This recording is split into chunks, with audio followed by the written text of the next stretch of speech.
A Kansas farmer never expected that a simple walk along his fence line would lead him to a chained wild horse whose scars carried secrets darker than any storm. From the first trembling glance to the night fireworks, tore open old wounds, their lives intertwined with a boy's grief and a vet's warnings. This is not just a story about saving a horse. It's about how a scarred animal saved the people who dared to stand beside him. The late October wind swept across the Kansas plains, bending the brittle stalks of corn that had already been cut down to stubble. The earth smelled faintly of smoke from nearby fields where neighbors had burned the leftovers of the season, a ritual as old as farming itself.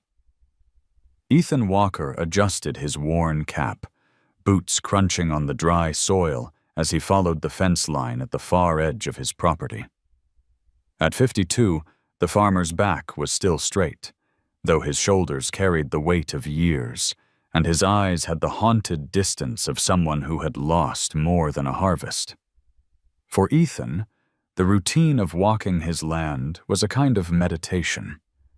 Since his wife had passed 3 years earlier, silence had become both his companion and his punishment. He spoke little, ate simply, and worked the land with the stubborn persistence that people in Kansas were known for. The farm was his lifeline, and though the profits were thin, it gave him something the city never had: space to breathe. That afternoon, the sky stretched wide and colorless, the horizon blurred by dust. Ethan paused when he thought he heard something unusual, an uneven rhythm that didn't belong to the wind or the crickets. At first, he dismissed it as a branch scraping against another, but then it came again. A faint, shuddering sound, like labored breathing. He followed the noise, his boots sinking into softer ground near the neglected parcel of land beyond the old oak grove. And that was when he saw it. At first, it was only a pale shimmer against the dark bark of a lone oak tree, standing apart like a sentinel. Ethan squinted, and his heart stumbled in his chest. A horse, no, a wild Mustang, stood there, tethered cruelly to the trunk with a length of rusted chain.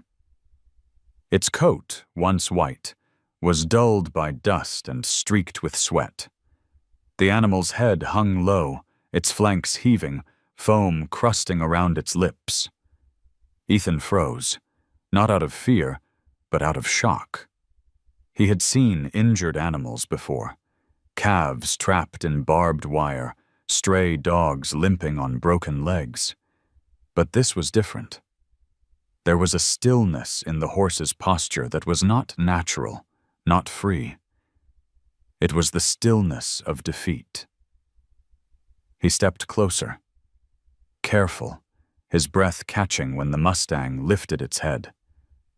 Their eyes met across the clearing, and Ethan felt an unexpected jolt, as if someone had placed a mirror in front of his chest. In those dark, trembling eyes, he saw not just fear, but a hollow loneliness that echoed his own. The wind shifted, carrying with it the metallic tang of blood. Ethan's gaze dropped to the horse's neck where the chain had rubbed raw patches of skin, exposing angry welts. Scars traced across its flanks, long, deliberate, almost like someone had carved symbols instead of wounds. He swallowed hard, the back of his throat dry.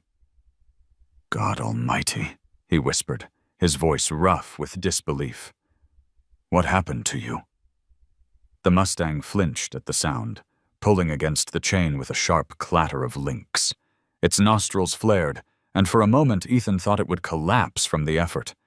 Instinct told him to retreat, but compassion rooted him in place.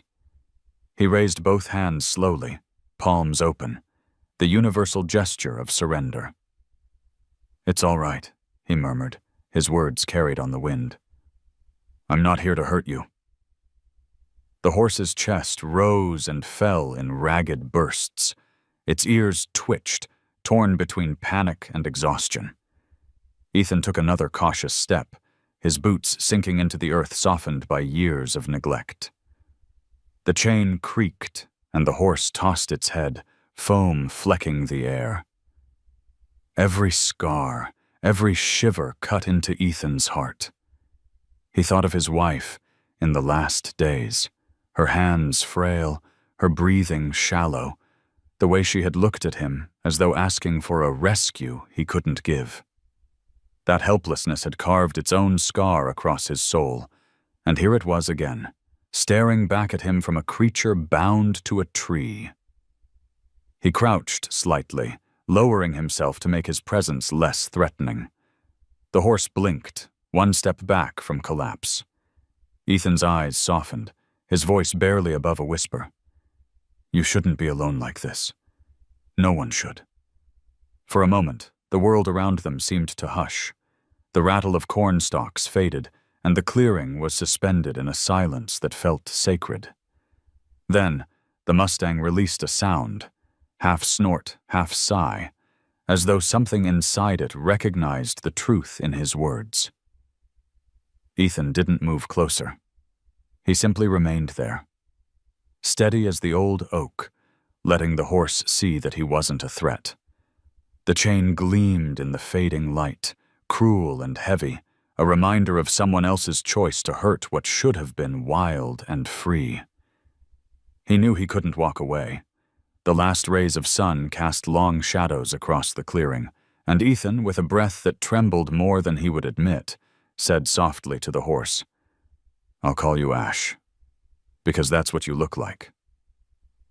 Burned down to nothing, but still standing, Ash flicked its ears, weary but listening. Ethan stepped one pace closer, slow as prayer, as the Kansas wind carried away his final words of the day. "You're not alone anymore." The words drifted out of Ethan's mouth and seemed to hang beneath the oak canopy, as if even the leaves had paused to listen. Ash stood very still.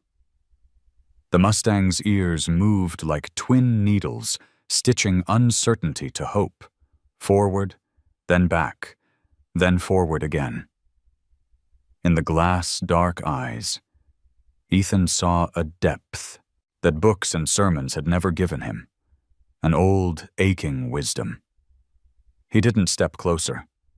He let the silence do the work. A breeze lifted dry grass and carried the smell of dust and distant wood smoke.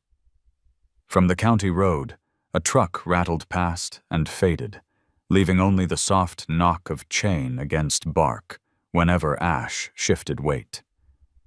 The sound made Ethan flinch. He hated the way it cut through everything. Bird song, his pulse, even the memory of his wife's laugh, as if suffering had its own metronome. "Easy," he said, and the word came out gentler than he expected. Ash lowered his head a fraction. The big chest rose and fell with a shuddering rhythm. Spittle crusted in pale flakes at the corners of the mouth. Ethan kept his breathing slow, matching it to the wind. He remembered what an old hand once told him about working with animals. If you want calm, lend yours first. Minutes passed like the long shadow of a cloud. Ethan studied the pattern of the chain so he wouldn't have to study the scars. He traced with his eyes the way the links wrapped twice around the trunk before disappearing behind Ash's jaw. Whoever had done it knew how to make a knot that didn't give. He could loosen it, maybe, with time and leverage. Or he could come back with the right tool. Not tonight. Not with the light thinning and the temperature dropping. He took 2 careful steps sideways, not forward. Ash followed him with that steady, grave gaze. Ethan stopped when the Mustang's skin rippled. Only a tremor, a warning, the way a field lifts before a storm. "All right," he murmured, I'll keep my distance. He tugged off his glove, rummaged in his pocket, and drew out a small apple he'd tucked there at noon. It had warmed against his body and smelled faintly of sun and sugar. He placed the apple on a flat rock a few feet inside Ash's reach, then stepped back to where the grass was uncrushed. He didn't look at the horse. He listened to the wind, the fence wire humming softly somewhere behind him, the tick of seed pods knocking together like beads. A few heartbeats later, he heard it. A tentative scrape of hoof, a slow exhale, the careful clack of teeth. Ethan let a smile live on the inside of his mouth where Ash couldn't see it. Food was not trust. But it was a beginning, the kind you respected by not celebrating. Dusk bled into the low places first.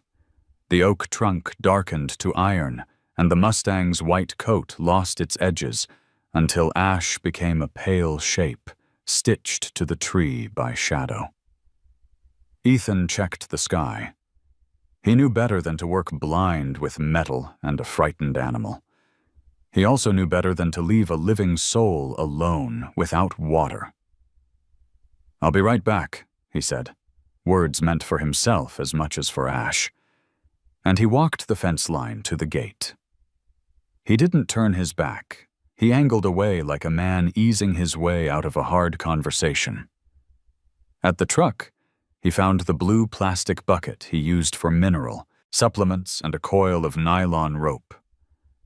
He filled the bucket at the frost-free spigot near the windbreak, then slung it carefully, and returned, keeping his steps unhurried, his silhouette small. Ash tensed at the slosh, nostrils flaring. "It's only water," Ethan said. He set the bucket down beyond the arc of the chain, where the Mustang could reach if courage outpaced fear. He stepped away, counting slow. 1, 2, 3.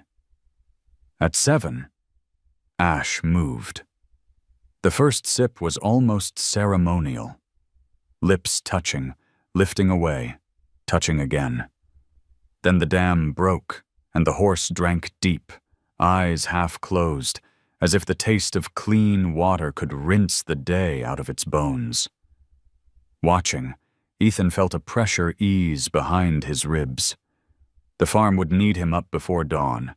Feed the heifers, call the supplier about seed, look at the combine belt that had been squealing.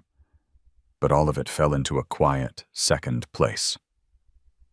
He thought, not for the first time, about the ledger he kept in his desk drawer, numbers marching with blunt honesty across the pages, property taxes, a note on the tractor, the stingy miracle of his best savings account earning just enough to make him feel both prudent and poor. He'd switched farm insurance 2 summers ago to keep the bank from fussing about coverage, bundling home insurance and car insurance together because the agent promised it would optimize cash flow. Maybe it had. Maybe it hadn't. What he knew was this.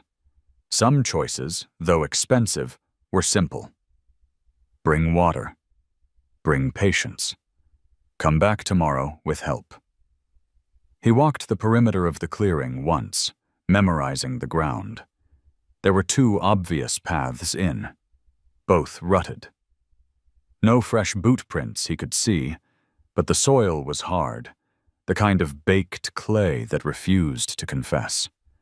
Still, the chain and the scars said enough. This hadn't been an accident.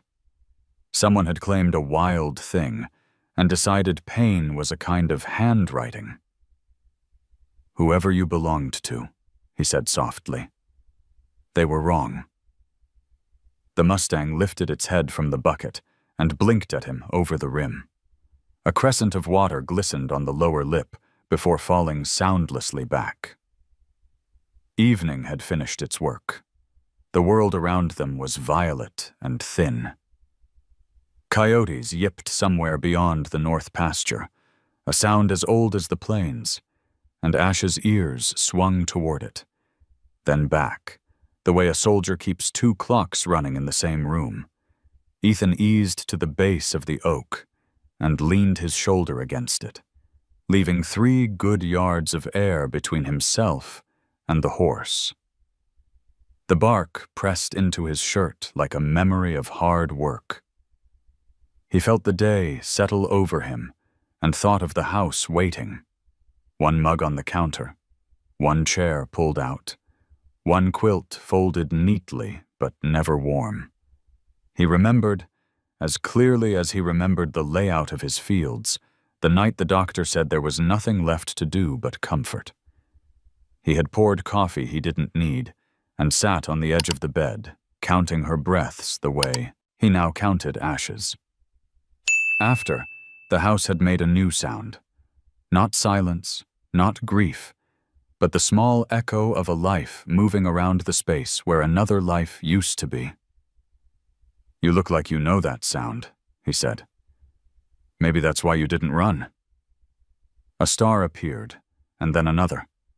The last light clung to Ash's mane, catching on the tangles, turning them to pale thread. The Mustang shifted a hoof. The chain answered with a quiet, metallic answer, less a rattle now than a tired sigh. Ethan slid down the trunk until he was sitting, knees up, forearms draped over them. He did not watch Ash directly. He watched the wind use the grass like soft brush strokes. He let his own breathing go easy again, and when he spoke, it was as if he were talking to the earth. "I'll come back in the morning with a cutter," he said. "We'll do this the right way. No hurry, no surprises." He stayed until the cold found the cracks in his jacket. Once, Ash took a step toward him, then changed his mind and returned to the bucket, as if choosing thirst over trust was the safer habit. Ethan respected that. Habits keep you alive until they don't. He stood slowly, joints announcing themselves. He picked up the empty apple core where the Mustang had dropped it and put it in his pocket. A small, ordinary act, carrying away what was used up. At the edge of the clearing, he paused and looked back. In the low light, Ash seemed larger, not smaller, less an animal than a story the land was telling back to itself.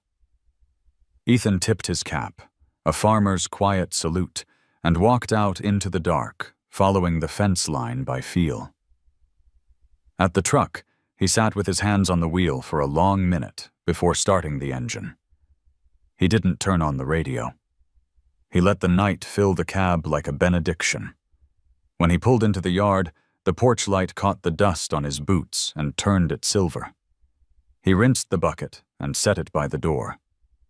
Inside, the house accepted him without drama. He warmed leftover stew, ate standing, and washed the bowl. He wrote 3 words on a sticky note and pressed it to the front of the fridge where he'd see it in the morning.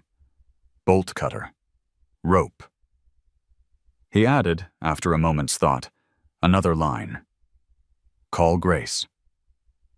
He hadn't seen the new vet more than twice, once when a heifer calved hard, and once when she gave a talk at the co-op about pasture rotation and parasites.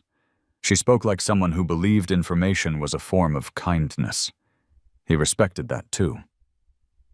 Maybe she'd know what to do with scars that looked like maps to a place no one should go. Maybe she'd say, "You're doing fine. Go slow. Be steady." He could use the echo. Before bed, he stepped out onto the porch and listened. The coyotes were quiet now. A faint, steady wind came off the fields and carried the oak's secret back to him. Water and chain, breath and leaf.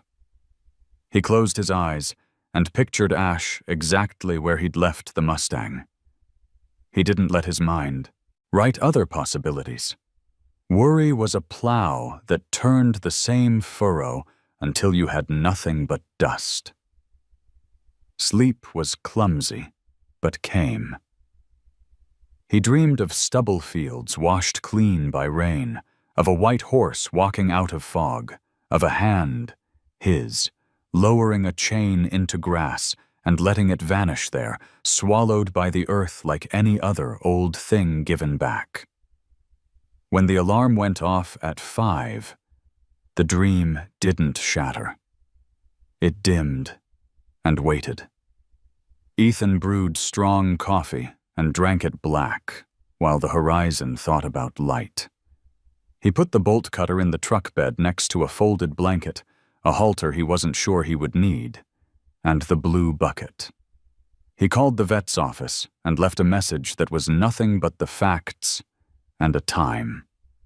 On the table, his ledger sat open to a page where the columns didn't quite add up. He closed the book gently, the way you close a door on a sleeping room. Out by the gate, he stopped with his hand on the latch and looked toward the oak grove. The wind had shifted overnight. It came now from the north, cooler and clean.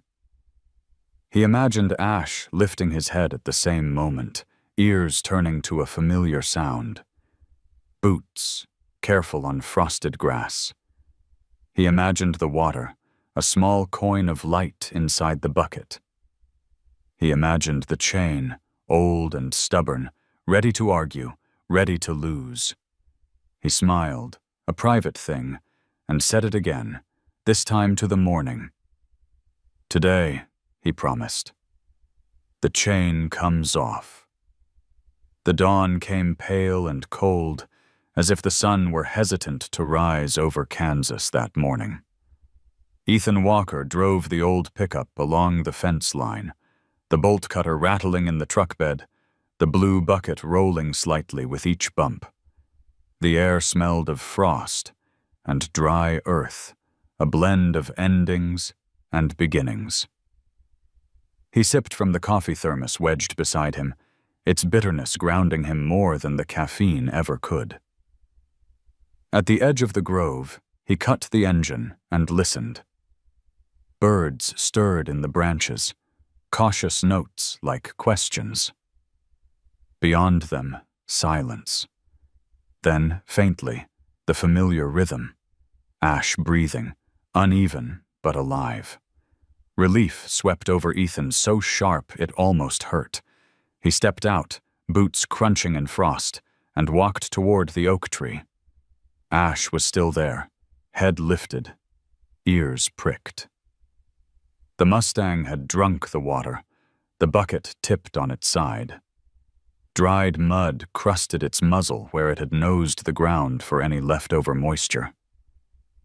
Ethan noticed the apple core was gone too, vanished into the hunger of the night. He nodded once, quietly pleased.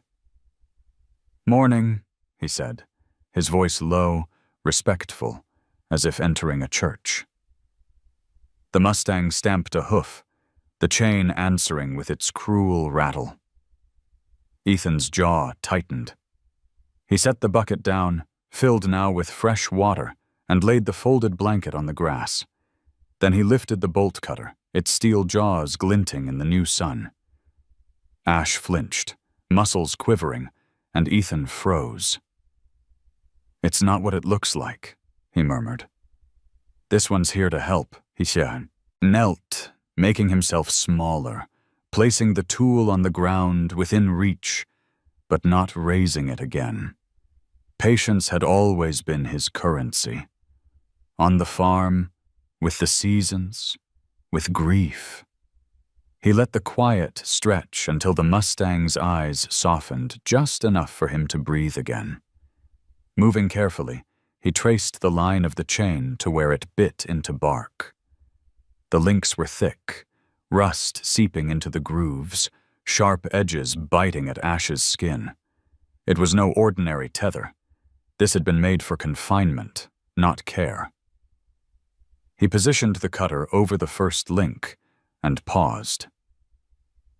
"It'll be loud," he whispered. "Bear with me." The blades closed with a sharp snap that echoed through the clearing. Ash startled, jerking back, but the chain held. Ethan steadied himself, waiting until the tremor in the horse's chest eased. Then he moved to the next section, his breath slow, his hands steady. Snap. Another link fell, heavy against the roots. Piece by piece, the chain surrendered. With each cut, Ethan felt a strange pressure lift inside his own chest, as if he were dismantling more than metal. Sweat dampened his collar despite the chill air, and when at last the final loop fell free, Ash staggered a step, nostrils flaring wide. "You're free," Ethan said. The words were simple, but they carried more weight than he expected.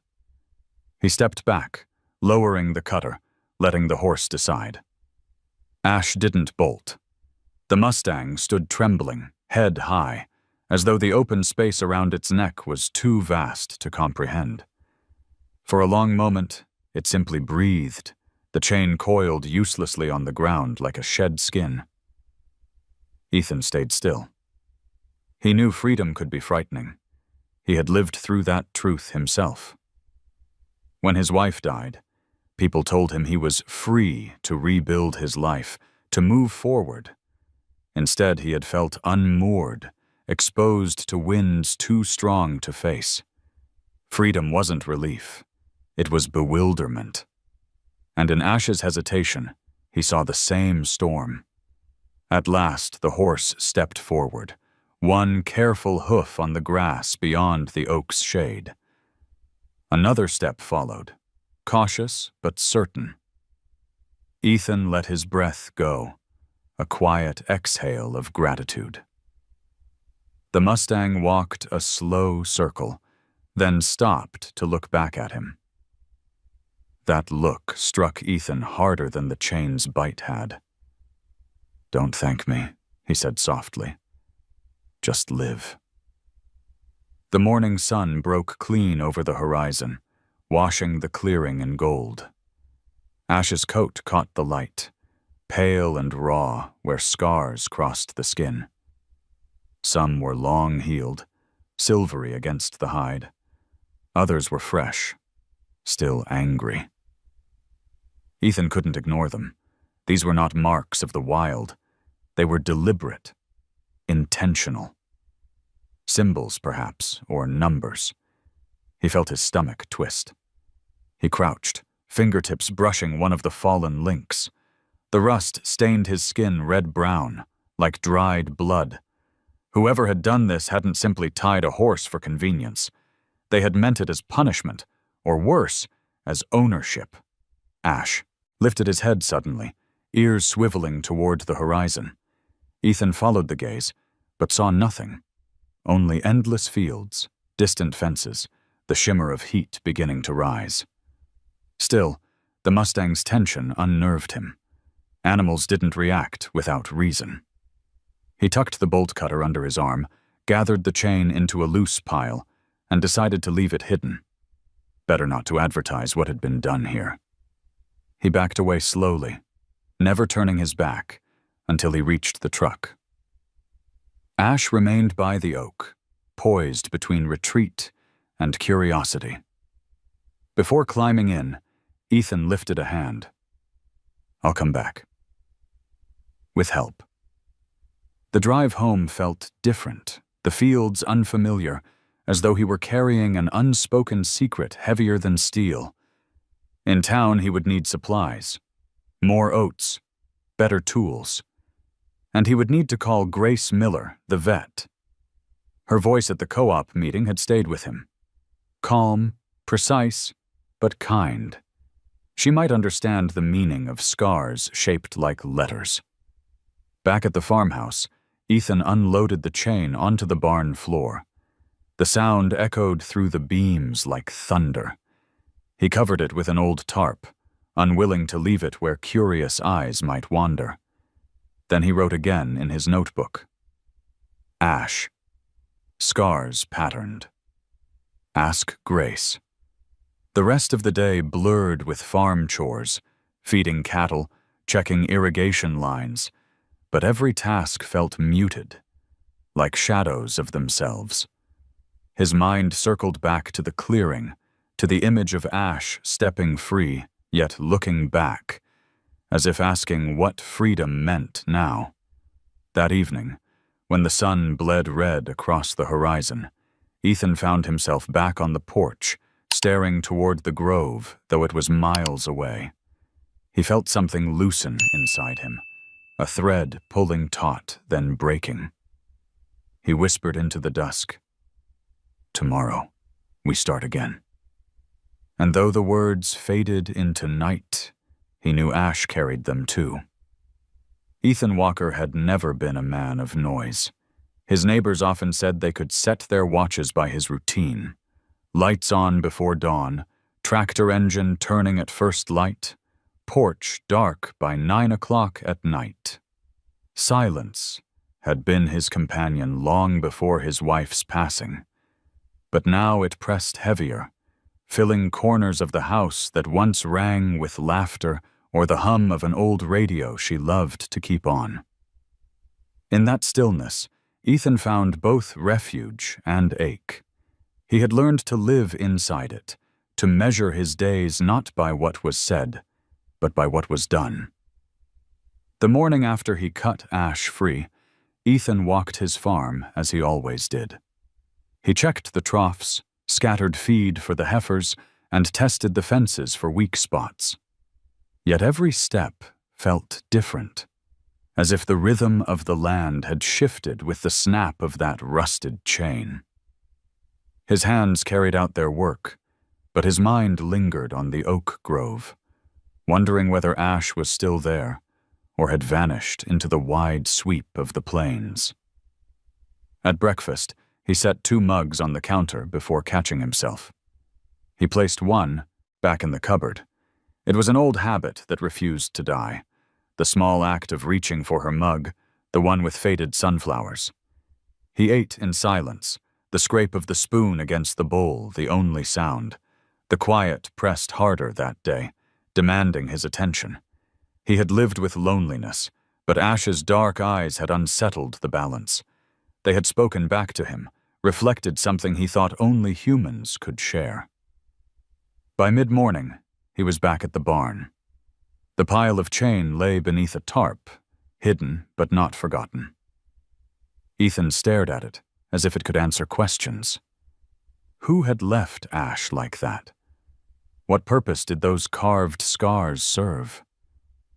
He ran a hand over the steel jaws of the bolt cutter resting nearby, then turned away. He didn't want to let anger take root. He had lived long enough to know rage was an expensive crop.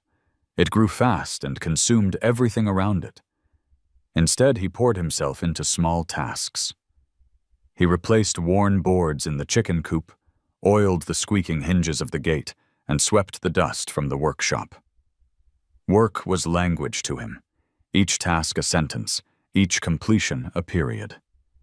Yet no matter how many chores he strung together, the silence seemed to expand. When he finally sat on the porch in the late afternoon, sipping coffee gone lukewarm, his eyes drifted instinctively toward the distant grove. He thought of Ash then, how the horse had taken its first halting steps into freedom, only to pause, looking back. It reminded Ethan too much of himself in the months after his wife's funeral. Friends had told him he should travel, join church gatherings, visit his sister in Colorado. He had nodded politely, but each time he tried to step out of the shadow of grief, he turned back. The house, the farm, the routines, they were chains of their own, but familiar ones. He understood Ash's hesitation with a clarity that stung. As evening fell, Ethan lit the single lamp in the living room and pulled out the small notebook where he kept reminders. He added a line beneath yesterday's note. Grace Miller, call. He hesitated, pen hovering. He wasn't a man who asked for help easily, yet those scars had unsettled him. They weren't the marks of survival in the wild. They were signatures of cruelty, deliberate and systematic. He didn't need answers for himself. He needed them for the Mustang who had endured them. Later that night, unable to sleep, Ethan stepped outside. The moon hung low, a silver coin above the dark sweep of fields. He stood on the porch, listening. The night was alive with crickets, a far-off owl, the faint rustle of leaves. And there, so faint he almost doubted, came a sound he recognized now. The low, rhythmic breathing of a horse, carried by the wind. He held his breath, searching the dark edges of the yard, and thought he caught a glimpse of pale movement near the tree line. Ash had not run. Something shifted in Ethan's chest then. Not a loud revelation, but a quiet rearrangement. The farm no longer felt entirely empty. The silence had company, even if it stood at a distance. He whispered into the night, "Stay if you want. I won't ask more." The wind carried his words into the dark, where they dissolved like seeds scattered across the earth. Back inside, Ethan lay awake for hours, not restless, but listening to the silence differently. It wasn't a void anymore. It had a presence, a rhythm beyond his own. For the first time in years, he didn't dread the coming dawn. He almost welcomed it, wondering what it might bring, not for himself, but for the wounded Mustang who had already rewritten the shape of his solitude. Saturday mornings in the small town of Clearwater always carried a particular rhythm. The grain elevator hummed at the edge of town. The diner filled early with the smell of bacon and coffee, and farmers lingered on the sidewalks outside the feed store to trade news that was part gossip, part survival. Ethan Walker seldom stayed long. He bought what he needed, offered a quiet nod to familiar faces, and returned to the solitude of his farm. But this morning, something tugged at him to linger. Maybe it was the restless thought of Ash, or maybe the scars burned too vividly in his memory. Either way, he parked the truck along Main Street, slid his hat lower, and walked toward the store with the blue and white awning that sold everything from seed to saddle soap. Inside, the air was warm, thick with the scent of molasses cubes and alfalfa pellets stacked in burlap sacks. Ethan gathered oats, a salt block, and a few tools he'd postponed buying. At the counter, he asked quietly about a bulk order. The clerk, a young man with freckles, nodded and scribbled notes. But before Ethan could leave, he caught the sound of a voice behind him, female, steady, carrying a tone of practiced patience. "Mr. Walker?" He turned. Grace Miller stood there, hair tied back in a simple braid, a leather satchel slung across her shoulder. She was younger than he remembered from the co-op meeting, perhaps mid-30s, though her eyes carried the fatigue of someone who worked long days in barns and fields. She smiled, not the forced kind, but one that folded into the corners of her eyes. "I heard you left a message," she said. "About a horse."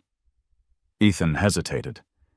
He wasn't a man who shared easily, not even with neighbors he'd known all his life. But something about Grace's calm demeanor disarmed him. He nodded once. "Out by the oak grove on the edge of my property." Wild one, chained, scarred. Her smile faded, replaced by concern. Scarred how? He described them as best he could, lines that weren't random, marks too deliberate to be the result of brush or barbed wire. Grace's brow furrowed.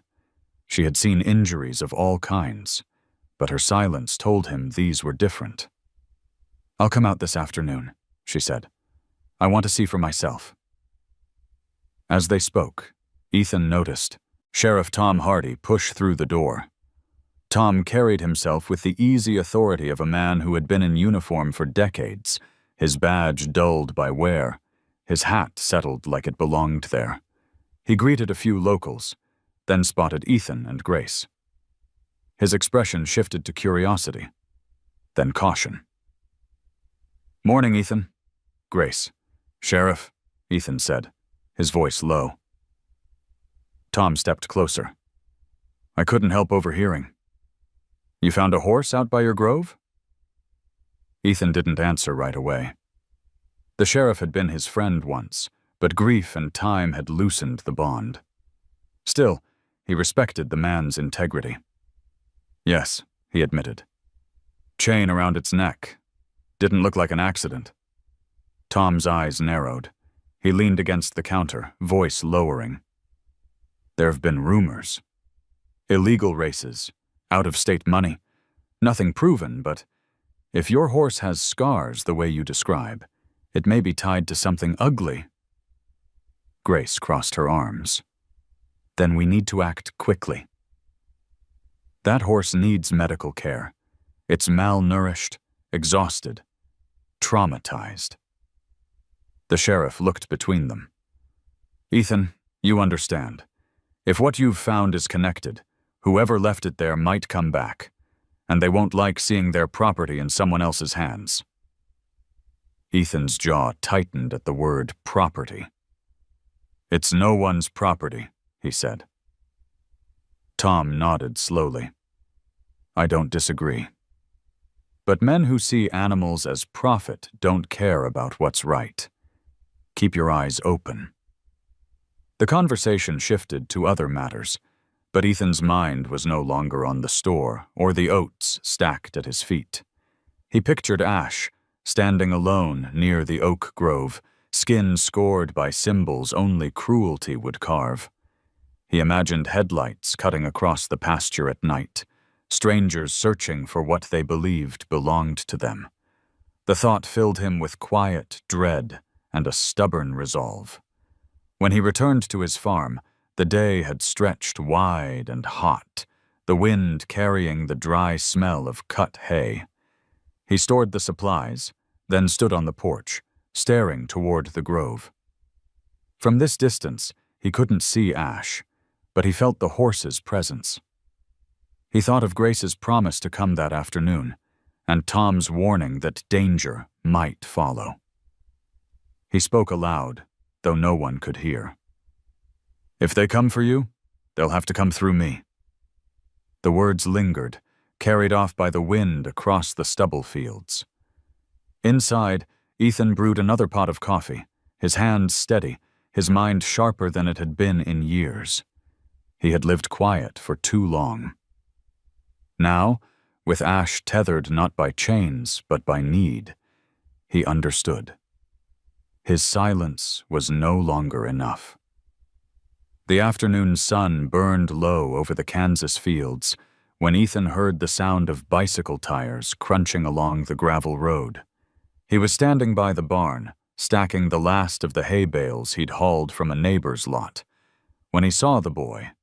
Lucas rode a battered blue bike too small. For his long legs, a baseball cap turned backward on his head.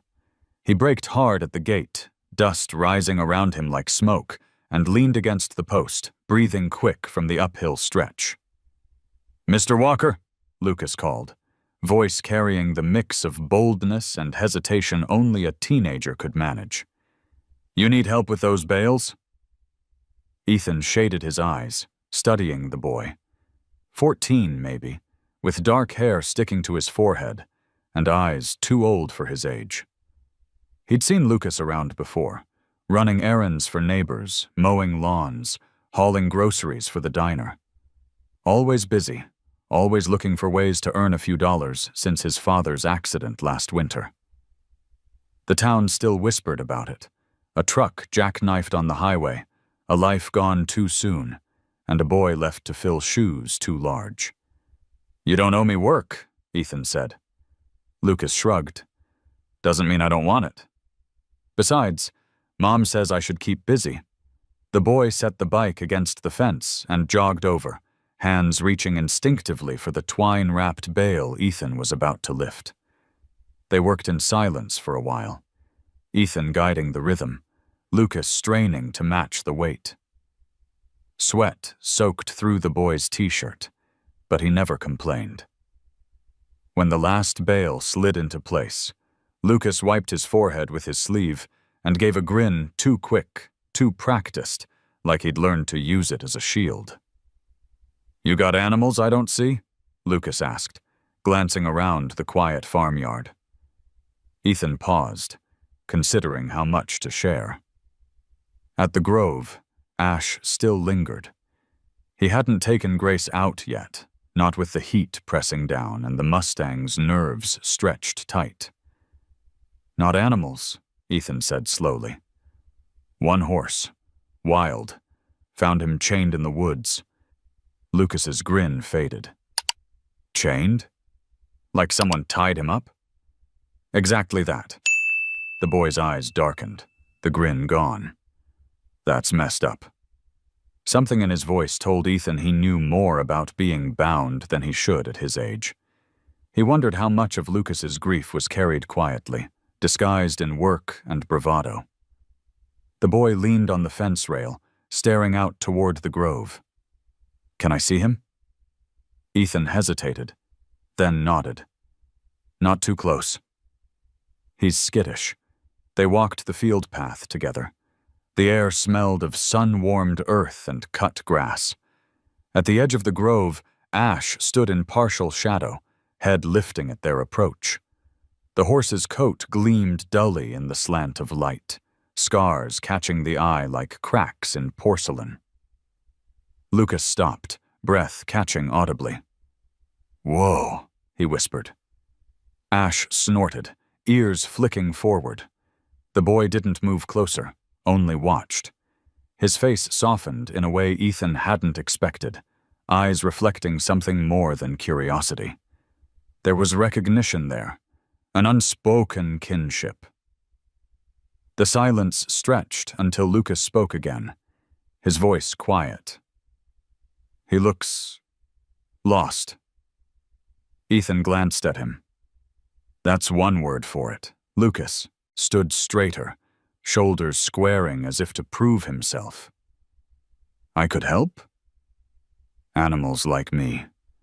Mom says I've got away with them." Ash tossed his head, stepping back, but didn't bolt. The boy stayed still, hands loose at his sides, eyes steady.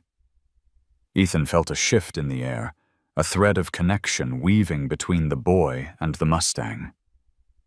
It wasn't trust, not yet, but it was something undeniable. As dusk bled into the grove, Lucas finally stepped back. "If you let me come around sometimes, I won't tell anyone." "Promise." Ethan studied him, reading the lines of grief written in the boy's posture, the quiet determination that came from carrying too much, too soon.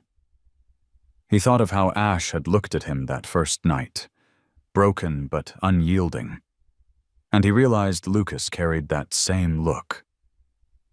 "Come by tomorrow," Ethan said at last. "But you follow my lead." "That horse has been hurt enough." Lucas nodded fiercely, as if the offer had given him something he hadn't dared hope for. He grabbed his bike, pedaling off down the gravel road, a figure small against the broad Kansas horizon. Ethan lingered at the fence, watching Ash shift in the fading light. He felt the weight of new responsibility settling on him, not just for the horse, not just for himself, but for a boy who had lost a father, and a horse who had lost his freedom. Somehow, they had both found their way here, to his farm, to his silence. And in that silence, Ethan thought, maybe they could all learn how to stand again. The rain came sudden, rolling across the plains in sheets that blurred the horizon. Ethan had been fixing a section of fence when the first drops fell, fat and cold, drumming against the brim of his hat. He considered running for shelter, but something in him hesitated. The grove was only a short walk away, and his thoughts had been circling Ash all morning. He left the tools in the grass and headed down the muddy path. Ash stood at the edge of the grove, mane plastered to his neck, sides trembling from the storm's surprise. The Mustang's head shot up as Ethan appeared, ears flicking nervously. The chain was gone, but freedom had not yet erased the wariness. Each flash of lightning made Ash flinch, every thunderclap a reminder of captivity's echo. Ethan stopped a good distance away. He lowered his hood, letting the rain soak his hair and run into his collar. "It's just weather," he murmured. "Nothing chasing you now." His words were swallowed by the storm, but the tone carried. From behind, he heard footsteps squelching in the mud. Lucas had followed on foot, bike abandoned at the lane when the rain began. The boy's cheeks were flushed, his clothes damp, but his eyes lit up when he saw the horse. "He stayed," Lucas said, almost in awe. Ash shifted, uneasy with two humans instead of one. Ethan held out an arm, motioning the boy to slow down. Together they stood, letting the rain fall, giving Ash space to decide. Minutes stretched, measured only by the rhythm of drops against leaves. Then something shifted, subtle, almost imperceptible. Ash lowered his head. His ears flicked forward instead of back. Ethan took a careful step. His boots sank into the mud, water rising over the soles. He kept his arms loose, his shoulders rounded. The horse's eyes followed, wide, but no longer burning with panic. Another step, then another. He stopped just within arm's reach, close enough to feel the heat of the animal's breath mixing with the mist. "Easy, boy," Ethan whispered. His hand hovered in the space between them, palm open, waiting. For a long heartbeat, nothing moved. Then Ash leaned forward, muzzle quivering, nostrils flaring. The touch came as a brush of damp whiskers against calloused skin. A shiver ran through Ethan's body. Not of cold, but of something older. Something breaking open inside him. Lucas gasped softly, his voice breaking with excitement. "He let you... He actually..." "Shh," Ethan said gently, eyes never leaving the Mustang. "Don't scare him off." Ash lingered for only a moment, then pulled back, stamping the ground as if embarrassed by his own boldness. But he didn't run. He stayed near, ears twitching, as if reconsidering what trust might mean. Ethan lowered his hand slowly, letting the moment rest between them. The rain eased into a steady drizzle, softer now, washing dust from the Mustang's coat until scars stood out stark and raw. Ethan studied them closely for the first time in this new proximity.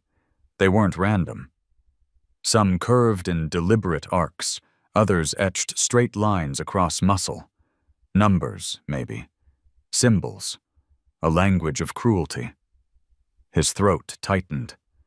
He thought of his wife's handwriting, loops of ink in letters she left on the kitchen table. Those had been symbols of love, tiny anchors in the chaos of his days. These marks on Ash were the opposite, a record of someone's ownership, someone's violence. He clenched his jaw, forcing his breath steady so the horse wouldn't feel the anger radiating from him. Lucas, too, had gone quiet. His small hands gripped the fence post, knuckles white. "Who would do that?" he asked softly, almost as if he didn't want an answer. Ethan had none to give. Not yet. The rain lightened to a mist, the air rich with the smell of wet earth. Ethan stepped back, giving Ash space again. The Mustang shook himself, water flying in droplets that glittered briefly in the weak light. Then, as if satisfied with the exchange, He moved to the water bucket Ethan had left earlier, drinking deep.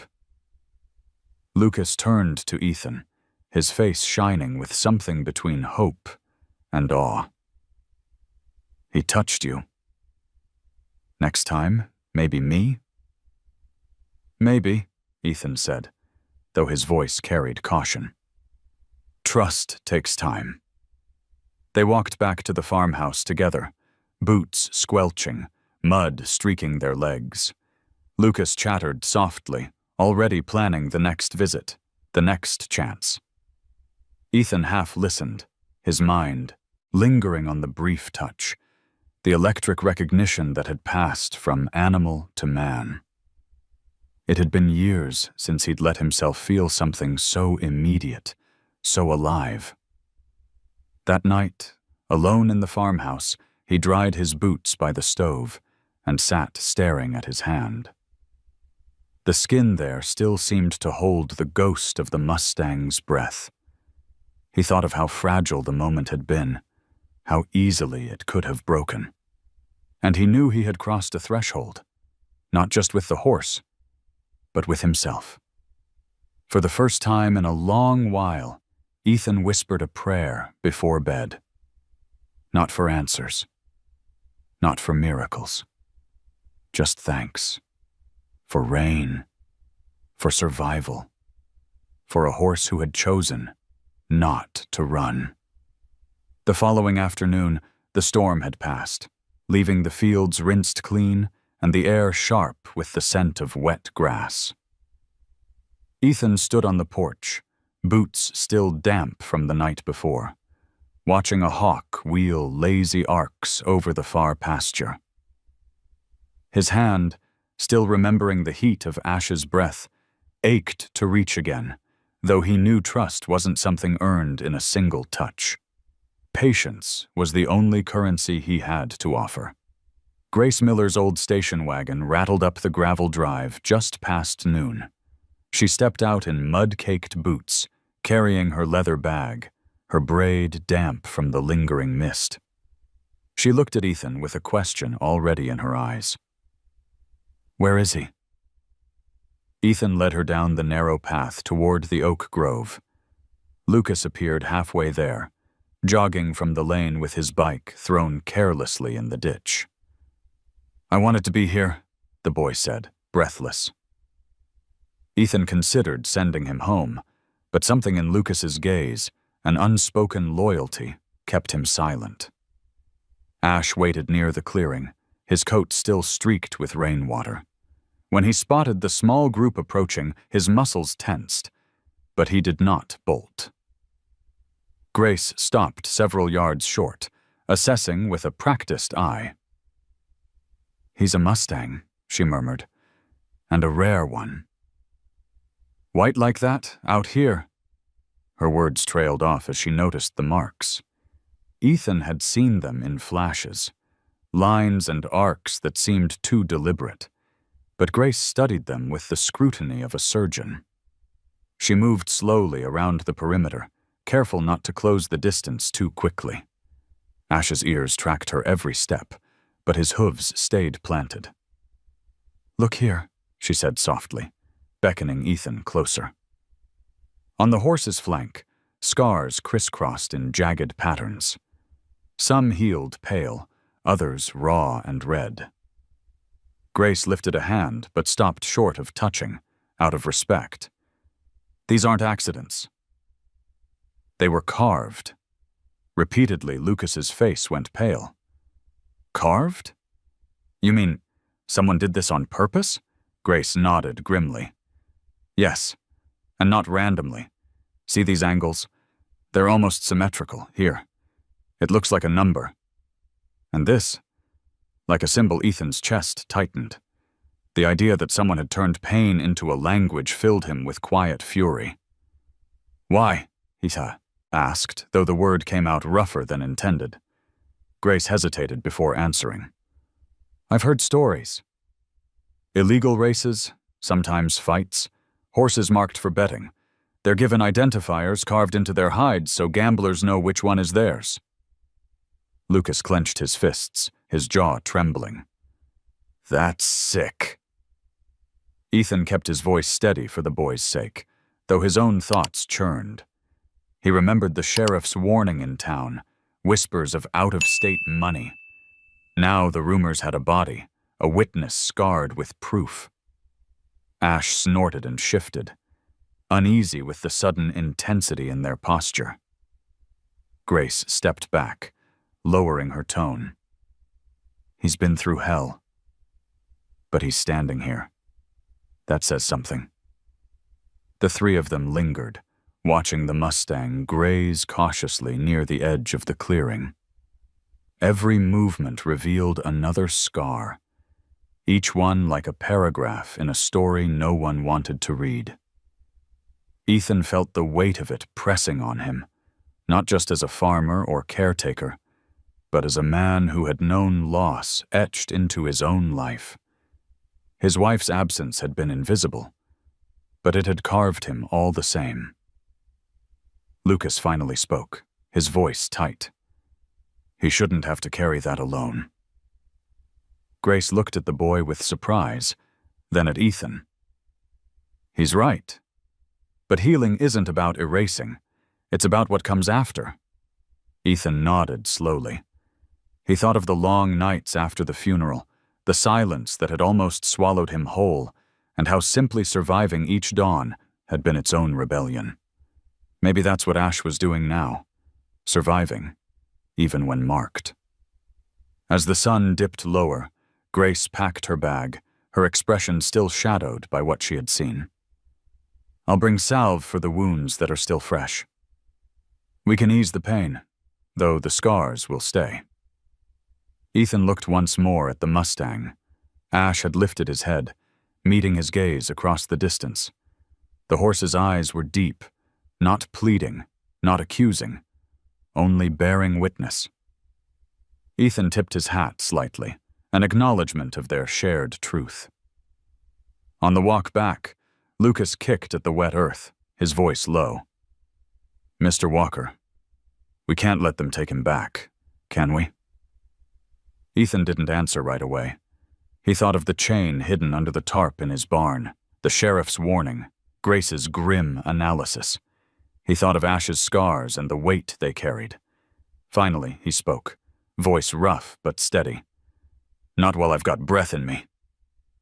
The boy looked up at him, eyes wide, and nodded as if it were an oath they now shared. Grace walked silently beside them, the storm clouds parting just enough to let a sliver of light spill over the fields. Ethan felt the shift again. Small, quiet, but undeniable. Ash was no longer just a horse chained to a tree. He was a witness, a survivor, and perhaps the start of something larger than any of them could yet name. The 4th of July had always been a date Ethan Walker endured or then celebrated. Long after his wife's passing, he still sat out the town parade and the carnival rides, preferring the quiet of his porch to the noise of Main Street. But this year, with Lucas spending more and more time around the farm and Ash lingering at the grove, he couldn't entirely escape the day. Clearwater was a small town. When fireworks lit the sky, you heard them no matter how far you tried to hide. By late afternoon, Ethan had finished chores and sat at the kitchen table, staring at the page of his notebook where he had written a short list. Check fences. Feed calves. Bring oats to Ash. He'd ticked every item but the last. Through the open window, he caught the faint sound of kids laughing on the road, firecrackers already popping like gunfire against the blue distance. He felt his shoulders tighten at each crack. Lucas appeared just before dusk, his bike chain rattling as he skidded into the yard. They're setting up at the high school field, the boy said breathlessly, as if Ethan cared. Then, softer, do you think Ash will be okay with the noise? Ethan looked toward the grove, worry already sitting in his chest. Horses don't take to fireworks, he said. Too close to thunder, too sudden. The first blast came not long after, a golden flower blooming over town, its echo rolling across the plains. Ash reared from the shadows, a pale shape against the trees, nostrils flared wide. Ethan and Lucas were already halfway down the path when the second explosion came, sharper, louder. The Mustang bolted sideways, hooves tearing at the ground. "Easy!" Ethan shouted, though his voice was lost in the noise. Ash crashed against the fence, rattling the posts. His eyes were wide with terror, seeing not light, but memory. The same brutality that had carved his flanks now roared again in the sky. He spun, slamming into the corner, trembling as if the world itself had turned against him. Lucas stopped short, horror etched across his young face. "He's going to hurt himself." Ethan moved closer, his arms out, voice low but firm. "Ash, it's all right. It's only noise. Only light." He had spoken the same words once at a hospital bed, when the machines had beeped and hissed around his wife. He remembered her eyes then, distant with pain but searching for something steady. Now Ash's eyes searched him with that same desperate hunger. Another firework cracked overhead, red sparks raining against the horizon. Ash rammed the fence again, skin splitting on an old scar. Ethan felt the helplessness hit him like a punch, the same helplessness that had hollowed him years before. "Mr. Walker!" Lucas cried, tears in his voice. "Do something!" And then Ethan did something he hadn't done since that hospital night. He let himself break. He stepped into the pen, ignoring the danger, his hands shaking as he reached for the horse. "I couldn't save her," he choked, the words spilling out raw. "I couldn't save her, but I won't lose you too." Ash froze, sides heaving, nostrils dripping foam. The words had no meaning, but the tone carried truth. Ethan's voice cracked again, softer now. "Please, not this time." The Mustang's trembling slowed. Another boom split the sky, yet Ash didn't slam the fence again. Instead, he turned his head, breath hot against Ethan's sleeve. Slowly, impossibly, he lowered it to the farmer's shoulder. The contact was fleeting, fragile as glass, but it held. Lucas stood outside the fence, mouth open, tears cutting clean lines down his muddy cheeks. "He chose you," the boy whispered. The fireworks roared on, exploding in colors Ethan didn't bother to watch. All he saw was the pale body pressed near him, the weight of survival heavy but shared. For a moment he let his own grief pour out. The years of silence, the nights spent with an empty chair, the ache that had never eased. And the horse, scarred and shaking, stood with him in that storm of memory. When the last rocket burned out and the night sank back into quiet, Ash stepped away, still alert, but calmer, his sides damp with sweat. Ethan stroked his neck once, then lowered his hand, breathing hard. Lucas climbed through the fence, his small frame shaking. "I thought he was going to die," he said. "So did I," Ethan admitted. His voice was low, raw but steady now. He glanced at the scars gleaming in the moonlight. But he didn't. Neither of us did. They walked back to the farmhouse together, Ash following a few steps behind, as though tethered by something invisible. The night smelled of smoke and powder, a harsh reminder of what had just passed, but also of survival. Ethan stopped at the porch, looking back at the Mustang waiting in the yard. His heart beat uneven, but with a rhythm that felt more alive than it had in years. He reached out a hand, not to touch this time, but as a promise across the distance. "You're not alone," he said again. And for the first time, He believed it. The week after the fireworks brought a different kind of silence to the farm. It was not the peace of a summer dawn or the quiet that followed long work in the fields. It was heavier, unsettled, like the stillness before a storm. Ethan felt it in the way Ash kept his head high, ears pricked toward the distant road, as if expecting footsteps that never came. He felt it in his own chest, too, a faint pressure that no amount of chores could ease. Clearwater had moved on from the holiday celebrations. The town buzzed again with small talk about crop yields, the price of fuel, and whether rain would hold through August. But whispers had begun to ripple underneath, the kind that never reached newspapers, but traveled faster than truth. At the feed store, Ethan overheard two men muttering about strangers seen on the highway, men who didn't belong, driving trucks with out-of-state plates. In the diner, a ranch hand mentioned someone asking questions about a white horse cut up something fierce. Ethan kept his head down, but the words pressed against him like a brand. One evening, as the sun slid low and painted the fields gold, Ethan sat on his porch with Lucas. The boy had been quiet all day, distracted even while hauling water and gathering eggs. Finally, he blurted, "I heard them." At the gas station, two guys talking about a horse. They said they lost one, chained it up somewhere but didn't say where. They laughed about it. His young face darkened with anger. "They're talking about Ash, aren't they?" Ethan's jaw clenched. He had wanted to shield the boy from this, to keep his world no larger than bicycles and part-time work. But Lucas had ears, and worse, he had a heart that couldn't help but attach itself to the scarred Mustang. "Could be," Ethan said quietly. "That's why we stay careful." Lucas leaned forward, voice sharp with fear disguised as defiance. "They can't have him back." Ethan didn't answer right away. He thought of Sheriff Tom's warning, of Grace's grim assessment of the scars.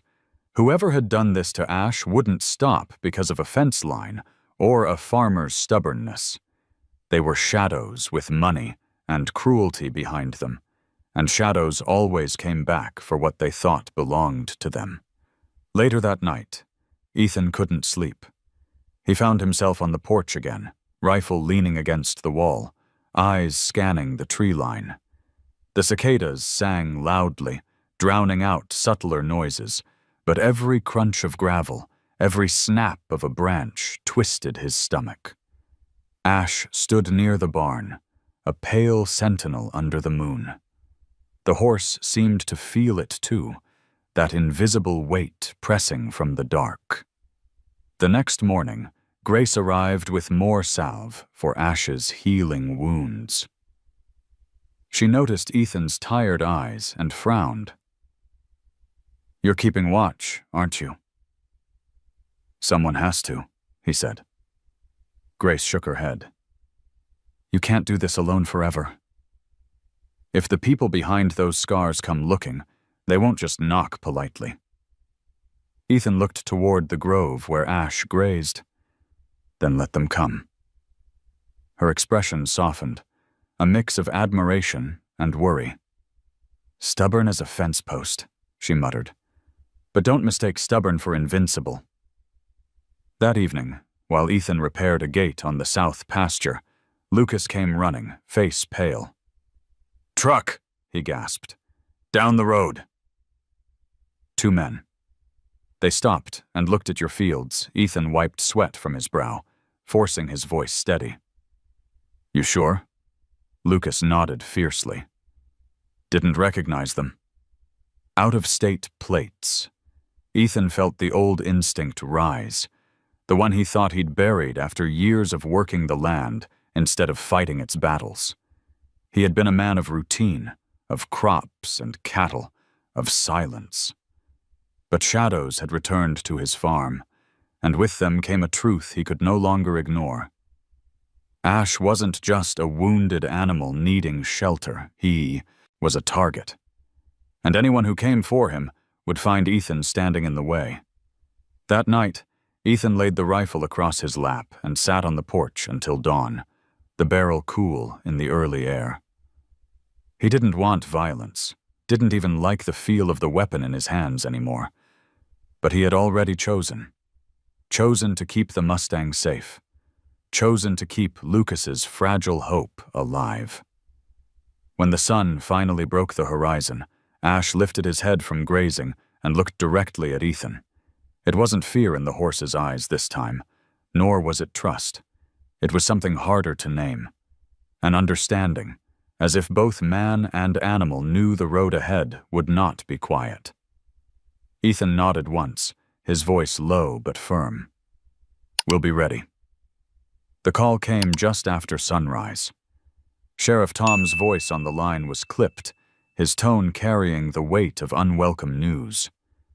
"Ethan," he said, "we found something out near the county line. Old barn off Miller's Creek. Tracks, rope, blood in the dirt. You might want to come?" Ethan hung up without asking why. He already knew.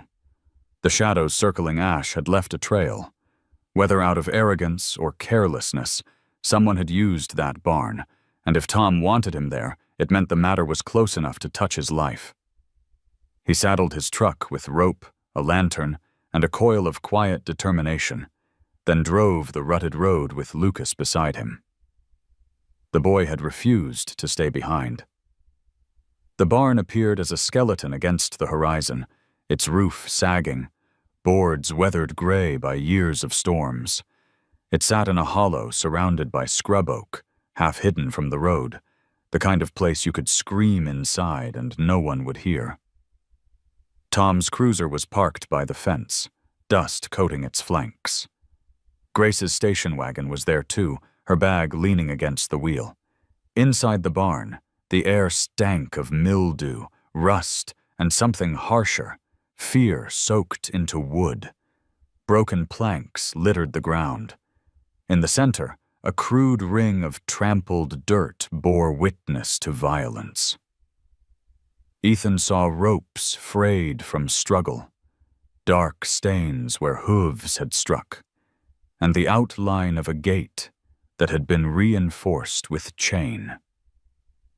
The silence inside carried echoes, as if the walls themselves remembered screams. Grace crouched near the ring, her face pale but steady. She lifted a shard of wood.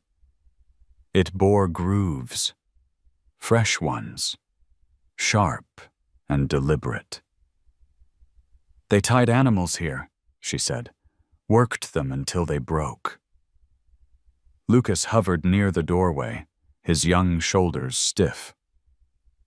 "Why doesn't anyone stop them?" he asked, voice sharp with anger that didn't match his age. Tom sighed, pulling off his hat.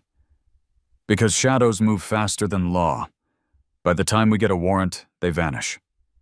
Leave behind places like this." He pointed to the ring. "This isn't a barn anymore. It's an arena." Ethan walked the perimeter, boots crunching on old hay. He stopped at a post where something had been carved. Numbers, faint but visible. His stomach knotted as he traced them with his finger. They were the same shapes burned into Ash's scars. "They marked him here," Ethan said, his voice low. "This is where they made him fight, eh?" The group fell silent. The truth settled heavy in the dust. Ash wasn't just abandoned. He was discarded when he no longer served. Ethan saw it clearly now. The chain on the oak, the carved symbols, the terror in Ash's eyes when fireworks split the sky. It all led back to this barn. Grace straightened, brushing dirt from her hands. He survived it. That's what matters now. He's alive. Lucas looked up at Ethan, eyes burning. "And they can't take him back." Ethan nodded, but inside he felt the cold edge of resolve. Seeing this barn stripped away the last of his doubts. Protecting Ash wasn't just an act of kindness. It was defiance against the people who had turned a wild creature into an instrument of cruelty. Tom placed a hand on Ethan's shoulder. "I don't like to say it, but if they know he's with you, they'll come. Men like that don't forgive losses." "I know," Ethan said simply. They left the barn as the sun climbed, casting long shadows that clung stubbornly to the ground. As they walked back to the vehicles, Lucas lingered behind, staring at the ring of dirt one last time. When he finally joined them, his face was pale but determined. On the drive home, silence stretched between Ethan and the boy. Only when the farmhouse came into view did Lucas speak. "He's not just a horse anymore, is he?" Ethan kept his eyes on the road. "No, he's a survivor. Same as us." That evening, Ash grazed near the barn on Ethan's land, scars catching the fading light. Ethan leaned on the fence, rifle resting nearby, and thought of the abandoned structure by Miller's Creek. He thought of the symbols carved into Ash's hide, the ring of dirt soaked with memory. And he made a promise that reached deeper than words. "They won't touch you again," he murmured. "Not while I'm standing." The Mustang lifted his head, ears flicking toward him, as if he understood. The days after the discovery of the barn carried a strange weight. Ethan moved through his chores as always, mending fences, checking the cattle, stacking hay, but the images clung to him like burrs. The dirt ring gouged by hooves, the numbers carved into the posts, the stink of blood and mildew. Every time he looked at Ash, he saw not just a horse grazing in the Kansas sun, but a survivor of that place, marked in ways no salve could erase. Ash kept his distance now, as if the trip to the barn had unsettled him too. He still lingered near the grove, close enough to be seen, but when Ethan or Lucas approached, he stepped back. Even Grace, who had spoken gently and moved slowly, could not coax him nearer than a dozen yards. Trust, Ethan realized, was fragile. An ember that flared in one breath and threatened to die in the next. Lucas took the setback hard. One evening, after the boy had helped Ethan carry water buckets to the calves, he lingered on the porch steps, knees pulled to his chest. "It's like he forgot everything," Lucas said. "Like the touch, the fireworks, all of it, gone." Ethan sat beside him, boots creaking against the boards. He wanted to give the boy hope, but honesty weighed heavier. "Trauma isn't a straight line, Lucas. Sometimes it feels like you're moving forward, then one thing pulls you back. It's not forgetting. It's surviving." The boy nodded slowly, though his eyes still held disappointment. He wanted miracles. Ethan, older and scarred in his own way, knew better. That night, the wind rose, carrying the sound of coyotes yipping across the fields. Ash paced along the fence line, restless, his hooves dull against the dirt. Ethan watched from the window, resisting the urge to intervene. The Mustang had to learn that not every sound meant danger, not every shadow carried a chain. Healing, he reminded himself, was as much about waiting as it was about action. The next morning, Ethan decided to try something different. Instead of approaching Ash, he sat in the grass near the grove with an apple in his hand, not offering it, simply resting it on his palm. Lucas sat a few yards back, silent for once, watching. Grace had left more ointment and a few words of encouragement before heading out to another call. Ethan didn't move, didn't speak, only let the hours pass with the sun warming his shoulders. At first, Ash ignored him, grazing in the distance. But the longer Ethan sat, the more the horse's ears flicked toward him. Curiosity warred with caution. Finally, Ash stepped closer. 10 feet, then 8, then 5. Ethan kept his eyes lowered, pretending to study the grass. The apple's sweet scent hung in the air. Then, with a swiftness that nearly startled Ethan, Ash lowered his head and plucked the fruit from his palm. The horse jerked back immediately, chewing fast, eyes wide, but he did not flee. Lucas let out a soft laugh, covering his mouth quickly. Ethan didn't smile. Not yet. He knew the difference between a single moment and a pattern. Still, his chest eased. Just slightly. Over the next days, the ritual repeated. Ethan would sit with quiet patience, and Ash would come, each time staying a little longer after taking the offering. By the week's end, the horse lingered even after the apple was gone, lowering his head near Ethan's shoulder, nostrils flaring against the farmer's sleeve. One evening, as the sun melted into the horizon and painted the sky with streaks of orange and violet, Ash did something Ethan hadn't expected. He walked toward Lucas. The boy froze, breath caught in his throat. Ash stopped within arm's reach, eyes studying him carefully. Lucas lifted a trembling hand, pausing in midair. For a moment, it seemed the Mustang would turn away, but then Ash leaned forward, brushing his muzzle against the boy's knuckles before stepping back. Lucas's face lit with something fierce and tender all at once. "He trusts us," he whispered. Ethan looked at the boy, and then at the scarred horse, feeling a fragile thread stretch between them all. He knew better than to declare victory. Trust could shatter with the next loud noise, the next unfamiliar shadow. But for now, it held. And sometimes, he thought, that was enough. That night, Ethan returned to the porch, the stars sharp above the dark horizon.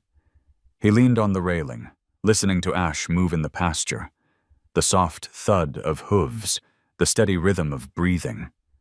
For the first time in years, he felt less alone.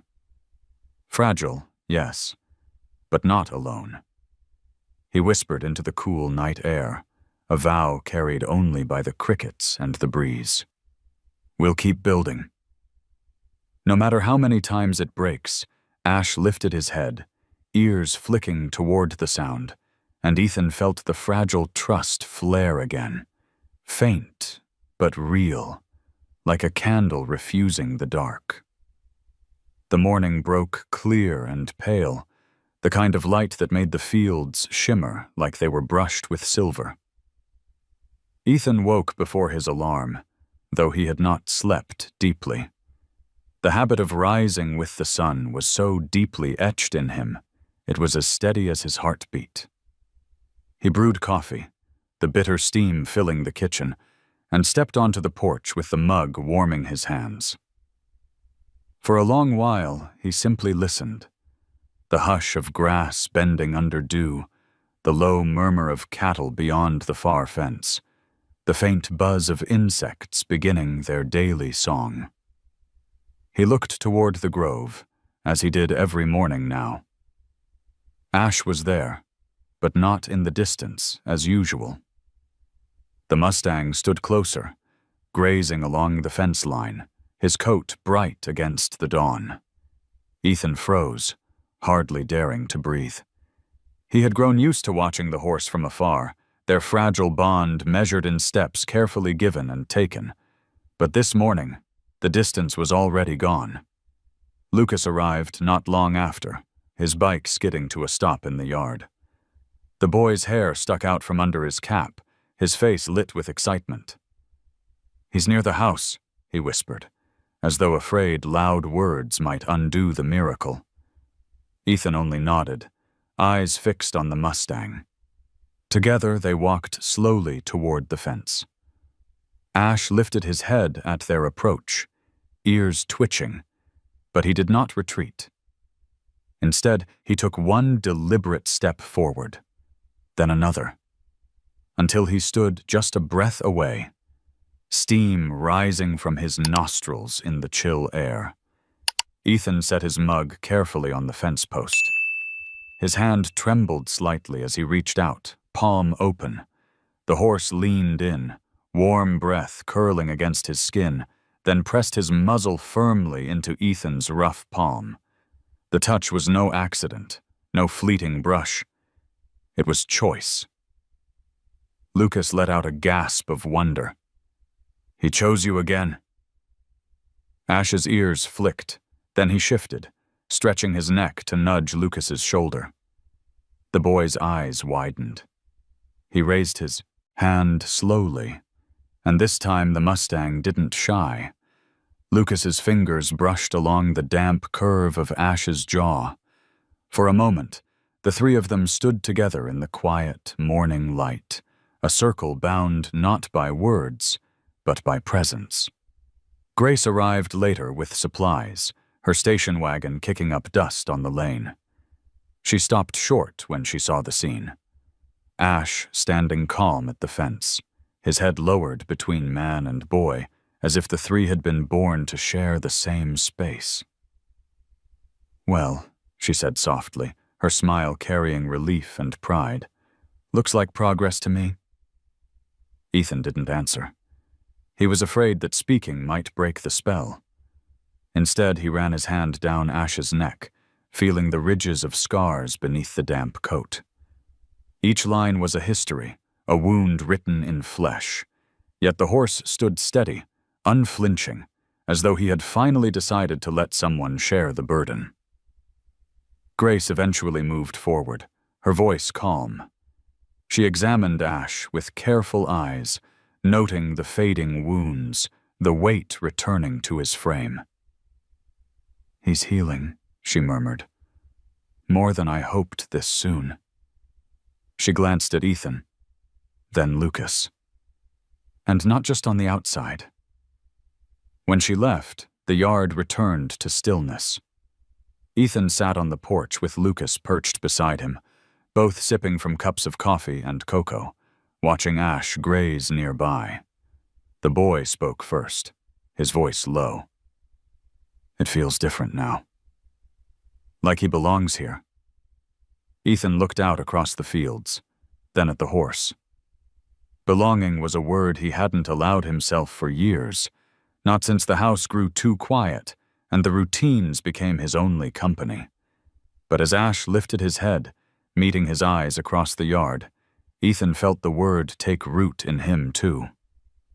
The morning stretched, soft and unhurried, as though time itself understood the importance of stillness. For once, Ethan didn't think about shadows or barns or men with trucks and money.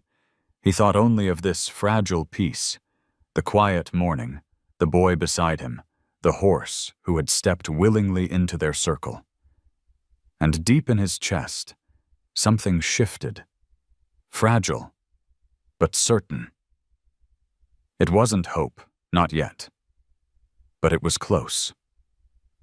By late afternoon, the light turned honey thick, pooling in the low places between rows of milo. Ethan dragged a hose across the yard, letting it snake and glitter in the sun, while Lucas swept the porch steps with the small, determined fury of a boy who wanted to be useful. Ash grazed a stone's throw away, close enough that the soft rip of grass sounded like a breath being unspooled. The day had been kind, no trucks idling on the road, no rumors drifting in from town, only work that asked for muscle and gave back the quiet reward of order. When the tank filled, Ethan shut off the spigot and leaned against the fence. He'd never been much for naming things.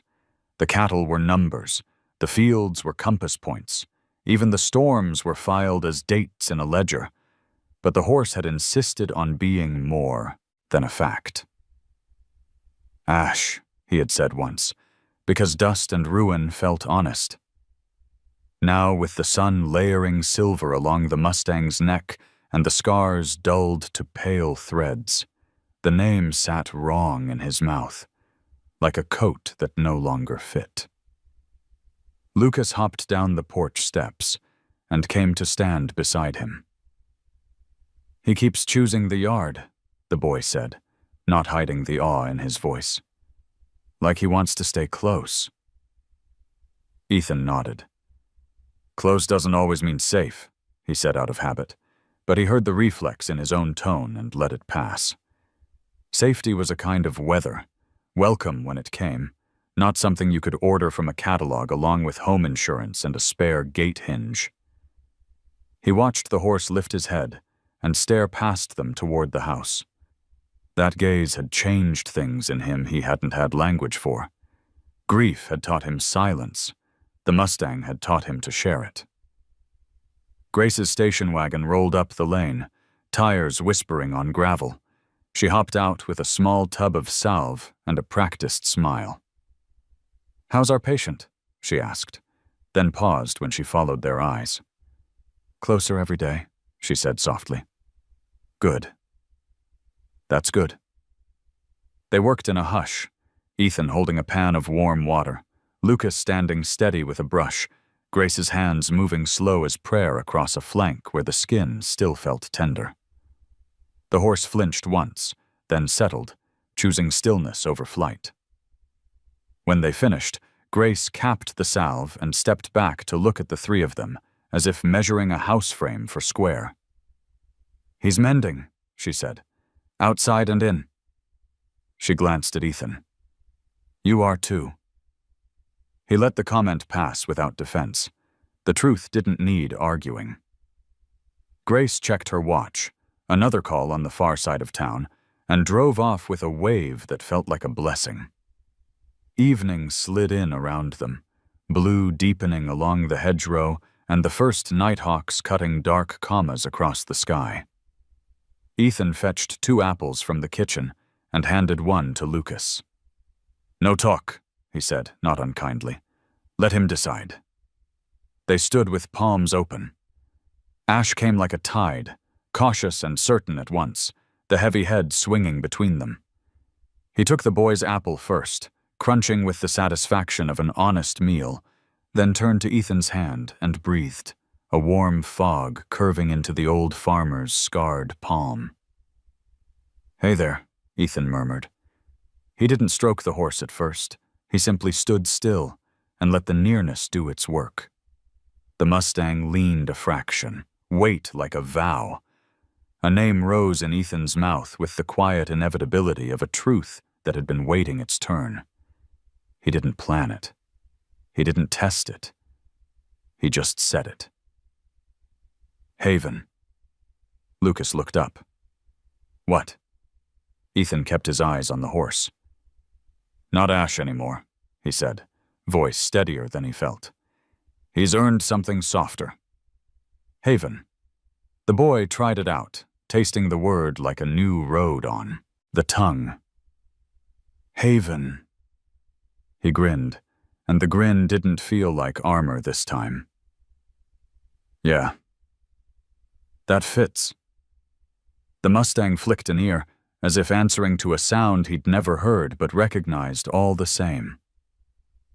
Ethan let his hand move then, slow and certain down the warm slope of neck.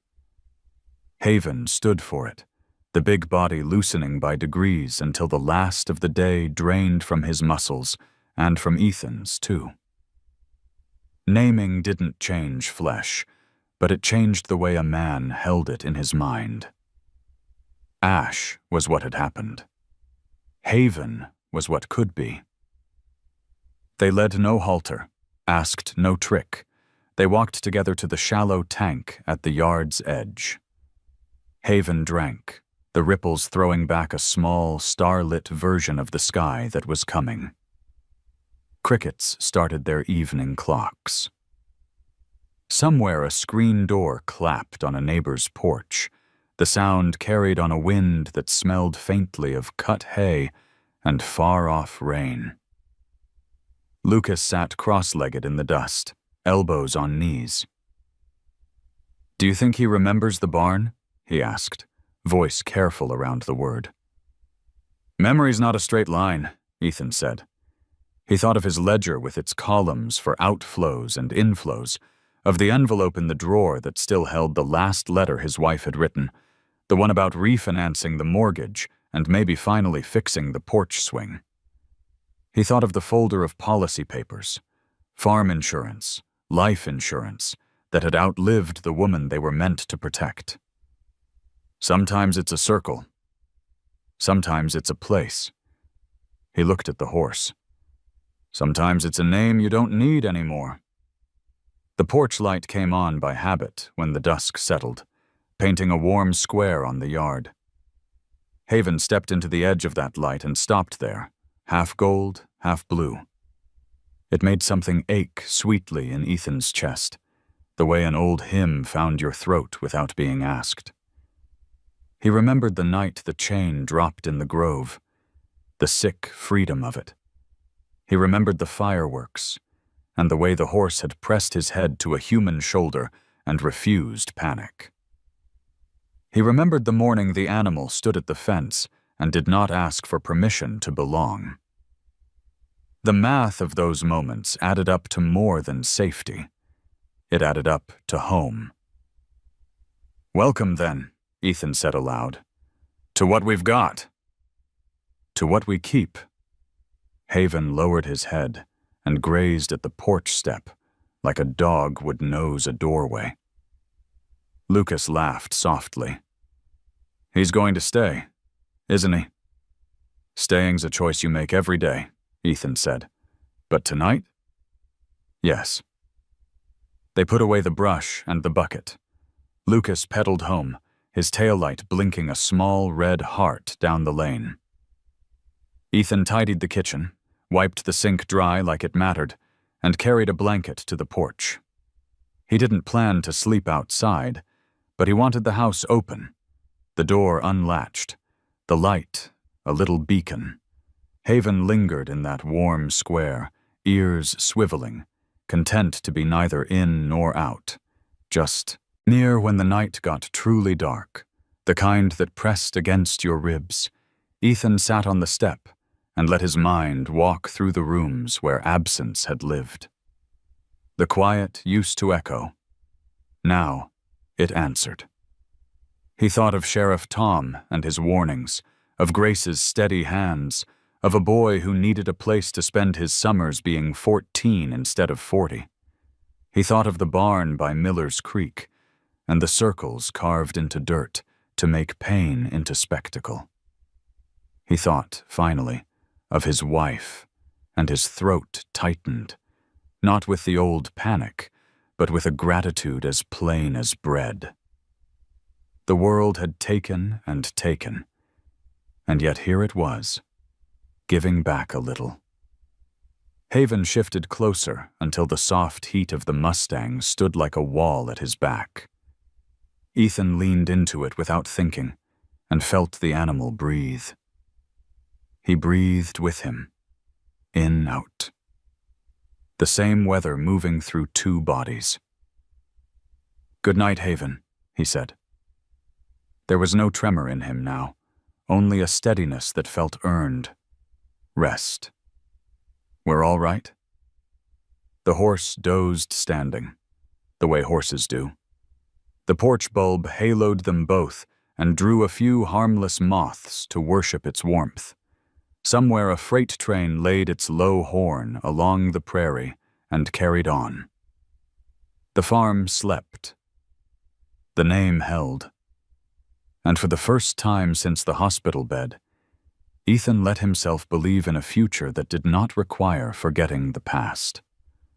It required sheltering it, gently, wisely, inside a present that could hold two truths at once: what had hurt you, and what would heal you. Haven lifted his head once toward the road, listening. Nothing there. He put his head down again. Near enough. Safe enough. Home enough. The Kansas summer ripened into full strength, painting the fields a deep, living green. The corn whispered in rows, the prairie grass bent and swayed like waves, and the sky stretched unbroken, a dome of pale fire. Ethan Walker woke early, as he always did, but there was something different in the air that morning. The silence didn't feel heavy or watchful. It felt open, like the beginning of a hymn. He brewed coffee, strong and dark, and carried the mug to the porch. Haven was already there, grazing near the fence as if he had always belonged. The scars on his hide had faded to pale etchings, reminders rather than wounds. Ethan studied him with a kind of quiet awe. The horse was not healed, some things never fully healed, but he was whole. Lucas arrived with the sun climbing, his bike rattling down the lane, his face flushed with anticipation. "Morning," he called, breathless but bright. He leaned the bike against the porch and ran straight to the pasture. Haven lifted his head, ears twitching, then trotted toward the boy with an ease that once would have been unthinkable. Lucas laughed, his voice carrying across the yard like a bell. Ethan joined them, stepping into the grass with a handful of oats. Haven nosed the grain from his palm, then stood, waiting. The old farmer reached up, brushing his fingers along the white neck, feeling the strength beneath. "You've chosen," Ethan murmured. "This is home." Grace drove up later, her station wagon coated with dust, her eyes bright despite long hours on the road. She watched Haven canter across the pasture, his stride steady even with the faint hitch in his leg. "He's stronger than I imagined he'd ever be," she said. "You've given him something no medicine could." Ethan shook his head. He gave it to himself. "I only stayed still long enough for him to find it." The three of them stood together, farmer, vet, and boy, watching the Mustang run. His mane flew wild, catching the sun like silver flame. Each stride was a refusal, of chains, of scars, of everything meant to break him. And yet, it wasn't anger that drove him now. It was joy, unrestrained and fierce. As Haven slowed, trotting back toward them, Ethan felt a swell of something he hadn't let himself carry in years. Not hope, exactly, but belonging. He thought of the nights he'd spent on the porch, the rifle across his lap, waiting for shadows. He thought of the barn by Miller's Creek and the marks carved into posts. He thought of the fireworks, the storm, the boy's tears, the fragile steps toward trust. All of it had led here, to a field where scars no longer dictated the story. Lucas reached out, and Haven lowered his head into the boy's hands. The sight made Ethan's throat tighten. He had lost much, carried more than he thought he could, but in this quiet moment, with the Mustang pressed against the boy's shoulder, he understood something simple. Survival was never the end of the story. It was the start of choosing what came next. The wind picked up, bending the grass in rolling waves. Haven stepped closer to Ethan, pressing his muzzle into the farmer's palm with a certainty that needed no words. Ethan closed his fingers gently, feeling the living weight of trust. "We made it," he whispered. "Both of us." Haven snorted softly, the sound carrying like agreement. Lucas grinned through damp eyes, and Grace turned her face to the wind, letting it lift the weariness from her shoulders. The day stretched ahead, endless as the field itself, and in that vastness, under a sky too wide to measure, Ethan finally allowed himself to believe that broken things could be made whole, not by forgetting their scars, but by carrying them together.